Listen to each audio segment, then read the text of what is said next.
histoire avec des pirates et tout ce qui se réfère à la piraterie, l'horreur qui se passait, en même temps la camaraderie qu'il y avait. C'est l'histoire qui était la plus fascinante, voilà. C'est peut-être plus pour les garçons. Personnellement, j'ai vraiment pas du tout aimé cette BD. J'ai bien aimé les graphismes, l'originalité de l'histoire, ça changeait des autres récits de piraterie. C'est surtout un autre point de vue de la piraterie, plus, on va dire, plus sombre.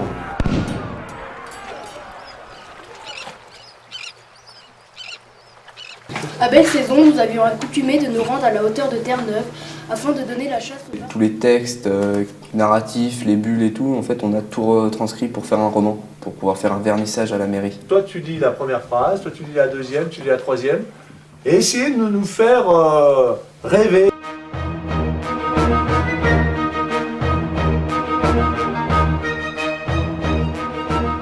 Il avait lu les textes et là ouais, il est revenu aujourd'hui pour nous apprendre un peu comment faire vivre le texte. Ce pauvre mec. C'est bien, mais voilà, et tu vois la différence, il y a mes réactions. Il bondit et 1, 2, 3, 4 coups de poignard. Parfait. On a étudié l'adaptation du roman de Macorlan qui s'appelle L'Étoile matutine. Et on a rencontré l'auteur, on a fait pas mal de critiques, des comparaisons avec le roman pour voir l'adaptation, comment ça se passait. Voilà.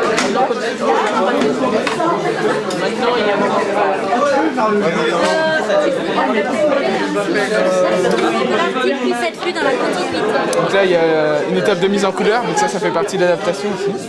Voilà, et après il y a l'adaptation du texte aussi. On a mieux compris ses choix dans les couleurs, les dessins et les passages qu'il a supprimés ou ajoutés.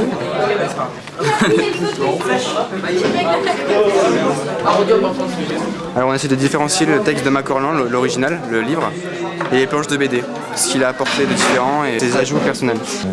L'auteur de la BD Riff Raps, il disait souvent c'était trahir pour mieux servir.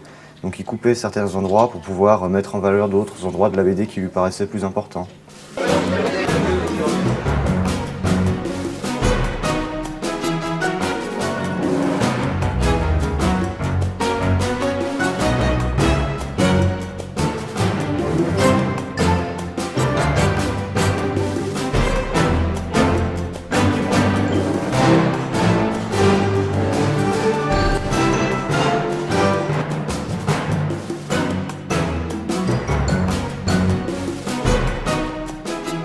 Essayez véritablement de nous faire croire à cette ambiance de pirates.